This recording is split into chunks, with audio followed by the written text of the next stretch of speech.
Também vou falar da Europa, essa velha senhora onde eu vivo, que realmente é aqui que têm acontecido os grandes eventos que têm realmente marcado a história do mundo, para o bem ou para o mal, alguns deles para o mal. E é na Europa também que aconteceram duas guerras mundiais, que aconteceu a Guerra dos 100 Anos e também que aconteceu a Revolução Francesa, cuja energia estamos a viver, a mesma energia atualmente, e vamos vivê-la nos próximos 20 anos do século XVIII. Assim sendo, avizinha-se realmente mudanças no status quo da Europa, é inevitável. Este eclipse de outubro, o último em Touro, eclipse lunar, sabemos que ele vai mexer realmente ali num ponto fulcral da economia, da finança, de tudo o que tem a ver com sustento, com alimento, com dinheiro, com sobrevivência inclusivamente. E esta precariedade e também simultaneamente esta hipocrisia em que a economia e as finanças da velha Europa estão a viver em toda a sua dimensão, ou seja, não é só nos países que fazem parte da comunidade europeia, é nos também que estão de fora, e estou a falar nomeadamente da Suíça e da Noruega, e agora o Reino Unido, que estão fora da comunidade europeia, mas que toda a gente come da mesma panela e que toda a gente se mexe com fios invisíveis neste caldeirão enorme que são os países europeus. Eu penso que aqui na Europa, e por razões que não sou só eu que penso, quem sabe muito mais do que eu também defende esta tese, a Europa este ano, 2024, portanto no próximo ano de 2024, poderá realmente ser mexida, e ser mexida a vários níveis. E não falo só de corte e de queda de líderes, e de corte de situações que vivem num fio muito ténue dentro da comunidade europeia, países que poderão sair da comunidade europeia, países que vão dizer não ao euro e vão voltar à sua moeda antiga, países que vão fazer como a Inglaterra, como ao Reino Unido, que simplesmente viram as costas e dizem já não estamos mais para isto. Tudo isto é possível, e tudo isto é possível porque a migração dentro da Europa está a ser um assunto muito discutido. E lembro particularmente Itália, Polónia e mais um ou dois países que se opõem completamente à entrada de migrantes nos seus países, e que realmente no caso de Itália está a ser um flagelo, porque realmente a costa italiana está a ser bombardeada com barcaças com migrantes, mas o que é certo é que nós também temos de tratar desses refugiados e temos acima de tudo de deixar de explorar os países de onde eles são, para podermos e criar lá a paz, para que essas pessoas regressem aos seus países. Ora, isto vai exigir uma moldura da Europa completamente diferente. Os colonizadores europeus vão ter de tomar uma atitude completamente diferente e mudar completamente o seu modus operandi. E lembro-me particularmente de França, que tem comido à fartazana à custa de muitas ligações a países da África, do qual ainda se sente dono e senhor, e que provavelmente todo este império irá desabar. Sim, vamos passar por momentos de incerteza muito grande, vamos passar... A história repete-se, a história é cíclica. E quando a comunidade europeia se formou, bem, eu era muito pequenina, era muito novita, mas depois quando Portugal entrou para a comunidade europeia, nos anos 80, e depois quando eu já comecei a ficar mais adulta e olhar com olhos de ver para a comunidade europeia, e depois a entrada de mais países na comunidade europeia, nós éramos poucos, depois passámos a ser já muitos, eu pensei para os meus botões, tarde ou cedo esta bolha vai rebentar. Porquê? Porque a história repete-se, é sempre assim. Há coligações, há desfechos, há casamentos, há divórcios. A história repete-se, é assim com os humanos, é assim com o coletivo. E eu contei sempre, tarde ou cedo isto vai começar a rebentar. Ninguém vai conseguir aguentar, porque via-se esta hipocrisia, via-se inclusivamente a tendência dos governantes que estão instalados nas cidades estratégicas da governação europeia, Bruxelas, Estrasburgo, etc. Os jogos políticos, aquilo não tinha a hegemonia que tem nos Estados Unidos, dentro do disparate que para lá fazem, não tem, porque nós falamos aqui muitas línguas, muitas culturas, muitos povos, de muitas origens. Não é bem a mesma coisa administrar uma comunidade europeia com tantas culturas diferentes, tantas línguas diferentes, tantas formas de ser e de estar diferentes e tantas origens diferentes, embora tenhamos um denominador comum, que um país que, embora possa ser constituído por muitos Estados, mas é um só país. Um dia a história repetir-se-á e, portanto, voltaremos de novo às separações. Não digo totalmente, há coisas que se calhar já não se consegue voltar atrás, mas muitas delas em 2024 vão começar a tomar forma e depois vamos acompanhando para os próximos anos. Se eu não estiver cá, acompanhem com quem puder, porque vão ver provavelmente as estruturas e as fronteiras a reestruturarem-se de novo. Há, contudo, aqui duas ressalvas muito importantes que dizem respeito ao mar Mediterrâneo e que eu penso que ali, lá e eventualmente noutros sítios também, mas já tem dado sinais e não me espantaria que acontecesse definitivamente e fosse isso sim o grande susto da Europa, que é Itália. Tem ali 2 ou 3 vulcões que estão a começar a mexer, parecem leões a rugir e eles realmente estão de vez em quando dão o ar da sua graça, mas eu acho que o ano 2024 pode ser um ano propício a que eles deixem de dar o ar da sua graça e mostrem a sua graça toda. E imaginem a dimensão do que foi o Cumbre Vieja aqui nas Ilhas Canárias, aqui está lá em baixo, nas Ilhas Canárias. Agora vejam isso praticamente dentro do continente europeu, porque o mar Mediterrâneo é uma espécie de um lago, não é? Que abrange o sul todo do continente europeu e uma parte do norte da África. Agora, imaginem isto a esta escala a acontecer ali naquela bacia. Isto vai trazer transformações brutais à Europa.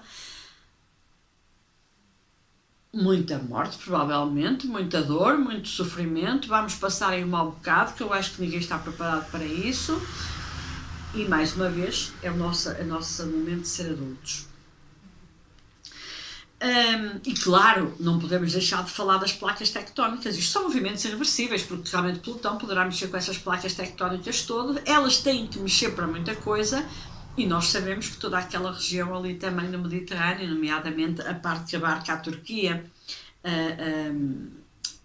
Portugal também está aí metido, sobretudo no sul, e a Grécia, etc., são zonas em que nós temos conhecimento que qualquer mexidela numa daquelas placas tectónicas e pode-se instalar o caos numa fração de segundos. Poderá ser o princípio do fim de uma era, não vai ser tudo no ano 2024, Deus nos livre, mas poderá ser o princípio do fim de uma era e quem vive na Europa que se prepare para tudo, que se prepare para grandes mudanças estruturais no próprio continente e que se prepare para mudanças também a nível eventualmente político, económico e financeiro. E eu nem diria a nível de sobrevivência, porque até me custa dizer esta palavra na Europa, mas não sei. As nossas queridas guerras que estão por aí, cada vez estão a aumentar mais a escalada, porque nós não tivemos nenhuma pandemia recentemente nem nada, portanto nós não ganhámos juízo nenhum enquanto estivemos todos em lockdown, ninguém nos mandou pensar, o cérebro parou. E como o cérebro parou, quando voltámos cá para fora, a primeira coisa em que pensámos é andar à chapada uns aos outros. E ali estamos nós. E a chapada agora é muito feia e a polarização das opiniões está a tomar forma e isto pode levar a uma escalada muitíssimo maior. Depende do bom senso.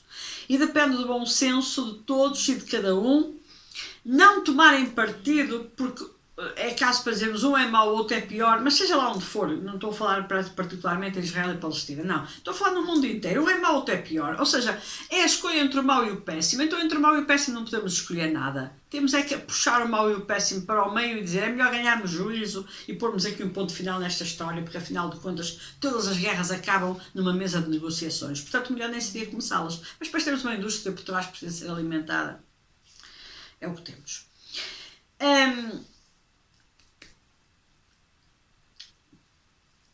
Há aqui uma mudança de poder que ela já está a ter lugar. Toda a gente já está a perceber isso. Só um incauto ou um distraído completo, um distraído cerebral é que ainda não percebeu que os Estados Unidos estão realmente a rabiar por todo lado, a mexer por todo lado, um desespero tremendo, a criar conflitos, como sempre foram os eiros e bezeiros em criar na Europa e à volta. Porque eles governam-se muito bem a cutucar a onça com vara curta na casa dos outros, mas na casa deles não querem que ninguém lá vá cutucar. Também eles não precisam, porque eles são inimigos deles próprios. E um dia vamos saber mais verdades que aquelas que sabemos.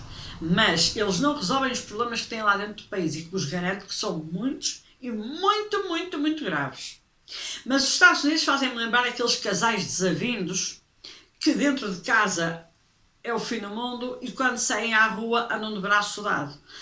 E os Estados Unidos fazem-me lembrar isso. Na casa dos outros é que está tudo errado, na nossa está sempre tudo bem, porque as telhas do telhado encobrem tudo. O problema é quando as telhas começam a ficar destapadas e nós começamos a olhar lá para dentro da casa e a ver que, afinal de contas, a nossa até é mais ou menos razoávelzinha comparada com a dos outros.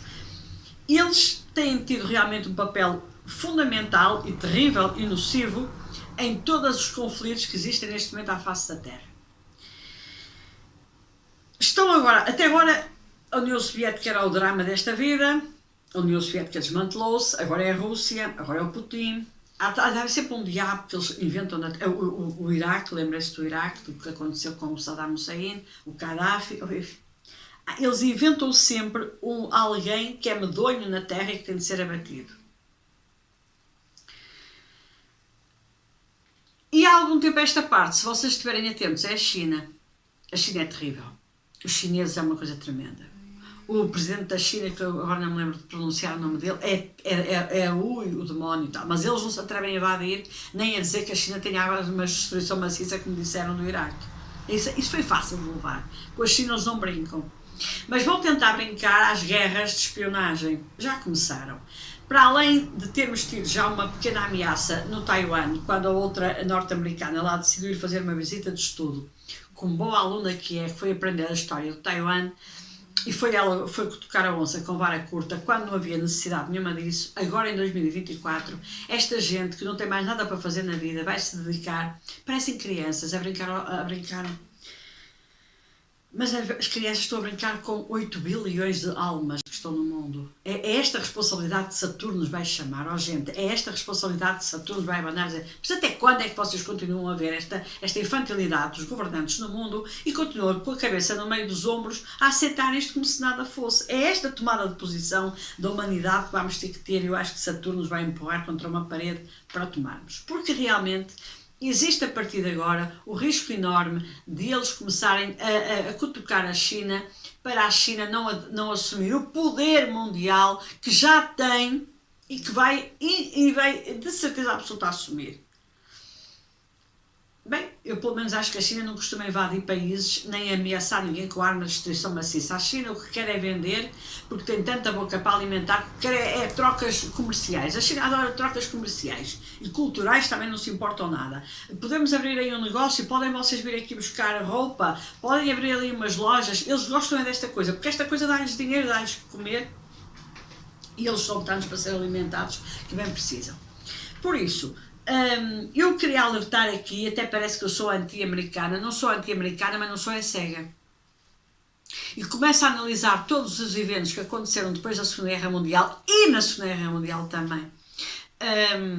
E o genocídio que foram os índios, mas pronto, a cultura ameríndia vamos deixar para outra altura.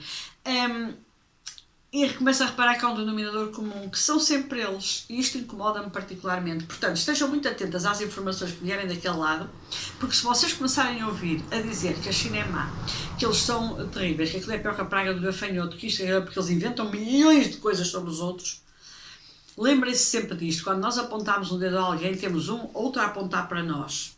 E, portanto, alguma coisa temos a esconder, porque se não tivéssemos nada a esconder, não estávamos sempre a dizer mal dos outros. Tomem nota disto. China, Estados Unidos. Registrem isso nos vossos arquivos, tarde ou cedo vocês vão ver. Outra coisa interessante, só tem como facto que os nossos netos ou bisnetos irão estudar na história, porque nós já passámos por isso, de interessante vai ter pouco, mas há vários astrólogos a defender a tese, e eu também a defendo, não por uma sabedoria extrema que tenha na matéria, mas porque junto as peças do puzzle e é fácil de ver isto.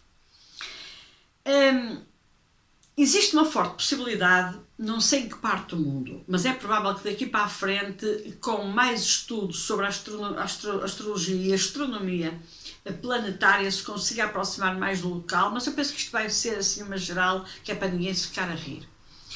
Existe aqui realmente uma coisa muito interessante que tem a ver com o ar.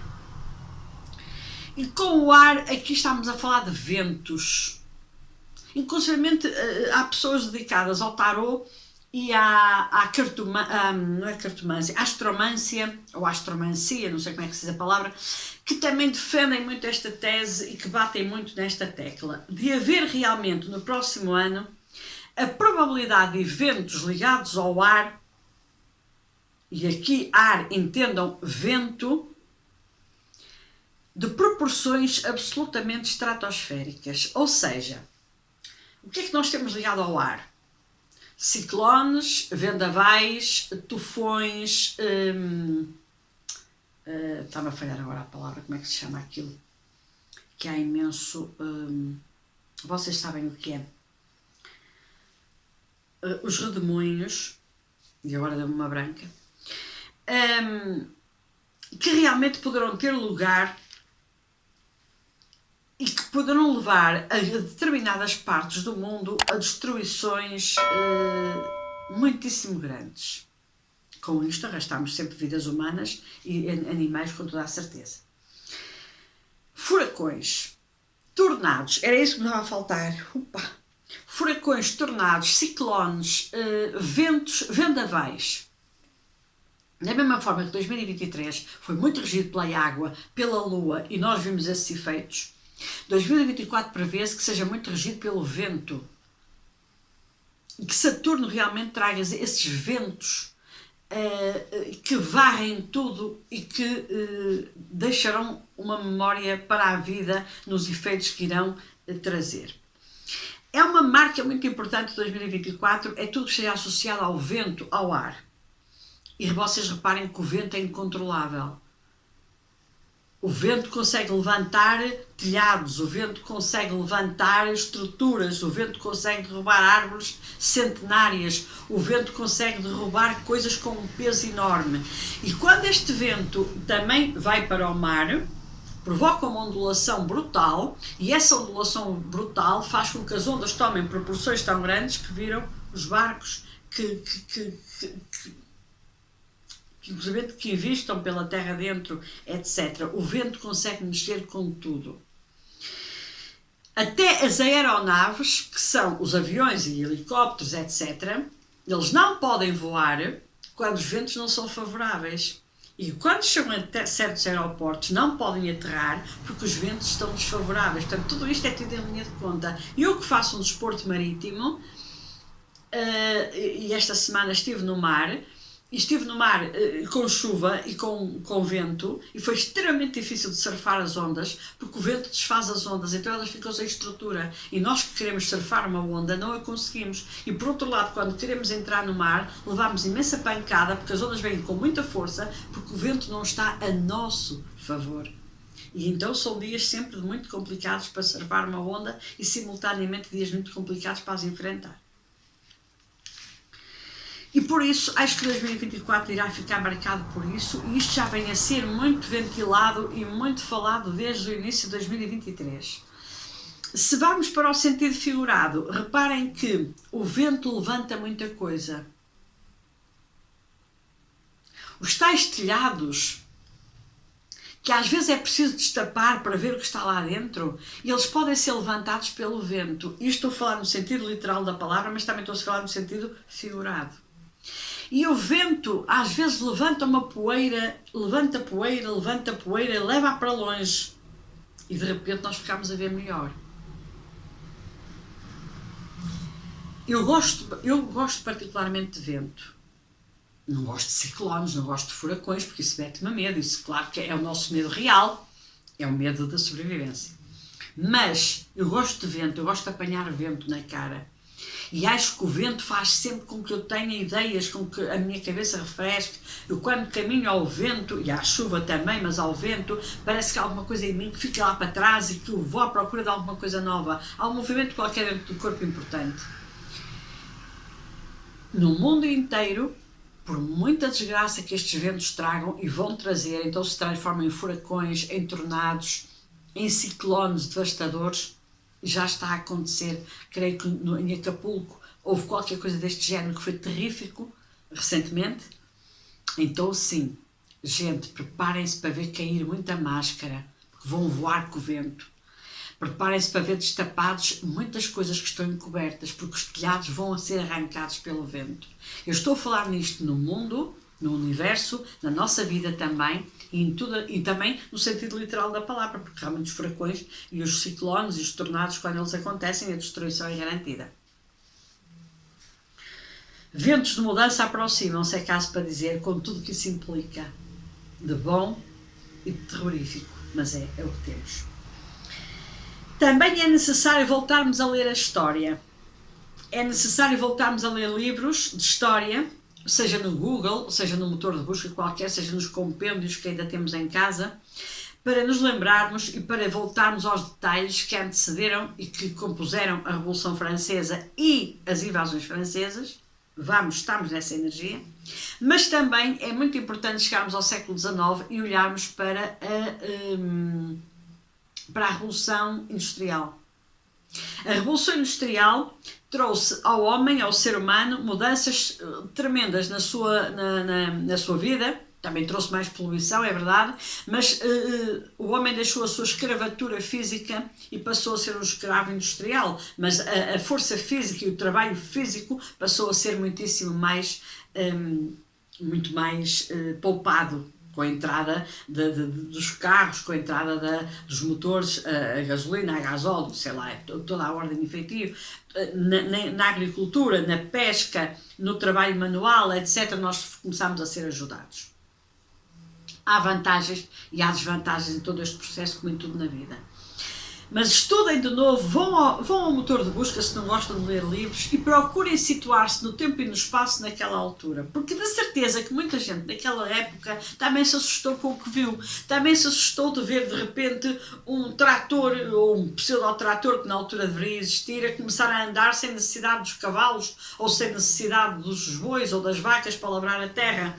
Começou a ver as máquinas a carvão a funcionar e as pessoas a deslocarem-se com mais facilidade, os carros a andarem na rua, a andarem com gasolina ou o que quer que fosse, e portanto tudo isto levou à deslocação de seres humanos, que muitos devem ter assustado. Nós, se estivéssemos naquela altura com aquele obscurantismo, também nos teríamos assustado. Pois bem, nós vamos também viver a introdução na nossa vida de novas tecnologias que também nos vão assustar. É assim em todas as épocas. Os ditos saltos de evolução assustam quem está. Se agora, neste momento, me disserem daqui por 1 ano, 2, 3 ou 4 ou 10 anos, tu vais poder viajar no espaço, como viajas, por exemplo, para Paris, que é relativamente perto, eu direi, será? Mas isso mete-me muito medo, porque eu não me estou a imaginar a conseguir ir a outro planeta, ou a dar a volta à Terra, ou a visitar outros planetas, ou outros planetas a visitarem-nos a nós. Será? Perguntem às pessoas do século XVIII, século XIX, se algum dia lhes passou pela cabeça de viajarem até outro país em 24 horas ou em 48 horas, que não demorasse 3 ou 4 meses, que demoravam as caravanas que até as próprias cortes monárquicas tinham que fazer. Portanto, ou seja, tudo nos assusta, tudo que é novo nos assusta, e a velocidade a que as coisas acontecem assustam-nos ainda mais. Mas nós humanos temos uma capacidade de adaptação extraordinária. Vamos fazer frente a muita coisa? Claro que vamos. Vamos bater o pé a muita coisa que não vamos aceitar à primeira? Claro que vamos. Mas vocês vejam o que era o telefone e onde nós estamos com o telefone. O que eram os bancos e onde nós estamos com o banco. Eu passo dinheiro e recebo dinheiro através do telemóvel. A televisão, a rádio, que foi a rádio, o primeiro cinema, os irmãos Lumière, meu Deus, os meus avós foram ao cinema, coitados, os meus avós são quase tempo do irmão Lumière, foram ao cinema e a minha avó, quando viu um comboio a vir, fugiu. Os meus avós viveram na primeira metade do século XX. Fugiu. Porque pensou que o comboio ia sair da tela e portanto, fugiu. O meu avô, pelos bichos, já tinha mais experiência no cinema e mandou-a estar quieta e não fugir da cadeira, porque a senhora preparou... Não, ela fugiu mesmo, ela é que a foi buscar. Portanto, nós estamos preparados para nós estamos a viver nesta dimensão e estamos preparados para outras dimensões. É que a minha avó assustou-se com um comboio que estava numa tela, mas nós atualmente rimos muito e dizemos, disparar porque nós estamos habituados. Agora, o que vem a seguir pode nos pôr nas circunstâncias daquelas pessoas do século XIX, início do século XX, a fugir com medo. Então vamos ter alguma serenidade, porque muita coisa pode nos assustar, mas muita coisa também nos irá ajudar. Estamos na era da inteligência artificial, dos computadores, estamos na era realmente da grande informática, estamos na era da grande revolução industrial, de novo, que no nosso caso será uma revolução cibernética, será uma revolução de outro calibre, que não é o problema do carvão ou do gasóleo, da gasolina, dos carros elétricos, porque isso já está mais do que vivido, mas será outro tipo de revolução, que teremos dias bons e dias menos bons, e 2024 poderá ser o tiro de partida de muitas coisas destas que nos irão acontecer. Muita coisa também se aproxima, que eu espero que seja boa, e por exemplo, eu já falei disso num dos meus vídeos e volto a dizer, tudo nos mete medo quando nós não precisamos, porque quando nós precisamos, nós queremos é que venha ter connosco. Eu lembro-me particularmente, olha, por exemplo, eu que tenho, toda a gente tem, ninguém acha piada a ir ao dentista. Imaginemos que inventam qualquer coisa nos dentistas que nos conseguem tratar os dentes, pôr dentes, enfim, fazer tudo nos dentes, sem aquelas brocas medonhas, sem as anestesias que nos criam um horror, sem aquilo tudo. Colar dentes, por exemplo, eu acho isto fantástico, eu acho isto maravilhoso, Deus queira que venha depressa. Mas vou muito mais longe e voltamos a falar dos tetraparaplégicos, voltamos a falar dos invisuais e voltamos a falar das pessoas com surdez, por exemplo, que são coisas tremendas, ficamos completamente limitados. E outra coisa que vos vou dizer, nós não queremos nada, porque os robôs e as robóticas, isto tudo nos assusta, pois assusta, porque tu tens 2 braços e tens 2 pernas. E andas e caminhas e fazes tudo na tua vida. Imagina ficar sem um braço, imagina ficar sem uma perna. E imagina que agora vem alguém e que te diz, eu consigo construir-te um braço biónico, eu consigo construir-te uma perna biónica, mas não nas condições em que tu tens que andar de muletas, isto ou aquilo, mas numa condição em que isso passa a fazer, seja quase um membro do teu corpo, ou seja, quase como se fosse uma reabilitação ou uma reposição do membro, tal e qual que nós o tínhamos. Vamos dizer que não? E se para isso for necessário nós termos um microchip dentro do nosso cérebro ou dentro de outro sítio qualquer que comanda aquele membro por impulso neurológico como comanda um braço normal, nós vamos dizer que não? E se nós por um acidente ou por uma doença ou por o que quer que seja ficarmos cegos ou ficarmos com surdez ou perdemos a voz, qualquer coisa, e queremos recuperar esse sentido, vamos dizer que não? É que o nosso egoísmo tem de terminar no dia em que olhamos para o outro e dizemos, mas aquele precisa. Então o preço que eu tenho de pagar para que o outro tenha qualidade de vida é este? Então eu vou ter que dizer que sim à tecnologia. Claro que depois no meio disto tudo vem sempre as teorias de conspiração de que, sim, mas nós agora vamos passar a ser vigiados, controlados, temos um chip aqui, temos um chip acolá. Nós já temos chips por todos os lados, minha gente, é no telemóvel, é no ATM, é na televisão, é no computador, é no tablet, é em todo o lado e nós fomos habituando a eles. Mas isto então é um Big Brother, nós estamos aqui todos a ser controlados, se calhar sim. Já o Tom Cruise fez um filme há muitos anos chamado Projeto Minoritário, que se calhar, tal como aos compêndios de história, vale a pena voltar a ver, porque vamos aprender lá muita coisa que provavelmente vai acontecer mesmo, que é a antecipação do crime. E não me venham dizer que é mau. É que isto depois é tudo muito bonito, mas quando nós passamos... Se eu consigo que a minha filha vá para a escola e que tenha uma polícia que antecipe o violador, claro que sim. Por isso, nós só falamos quando estamos numa posição em que não estamos nesse sofrimento. Quando estamos, nós queremos sempre alguma coisa que nos resolva. E submetemos-nos a tudo. É o mais engraçado. Doenças renais, por exemplo, sem depender da hemodiálise, haver rins biónicos, vamos dizer que não? Nós só dizemos que não quando estamos bem. Quando não estivermos bem, dizemos que sim. Por isso, tudo tem um custo, é verdade, e tudo vai implicar esforço da nossa parte, e tudo vai implicar muita inteligência emocional da nossa parte, e tudo vai implicar sair do nosso umbigo. Porque é quando saímos do umbigo, ganhamos consciência coletiva, que nós começamos a aceitar as coisas de outra forma. Neste domínio, 2025 irá ainda ser mais forte, com a entrada de Urano em Gêmeos, o transgressor, que gosta de tudo à frente do seu tempo, O disruptivo, o que adora novidades, e isto sim irá dar um salto qualitativo e quantitativo na humanidade muito diferente, muito grande, com um salto tecnológico ainda maior, e esperemos que menos poluente e mais consciente. Tudo aquilo que poupar a Terra de sofrimento é bem-vindo, e tudo aquilo que poupar o ser humano de sofrimento, bem-vindo é.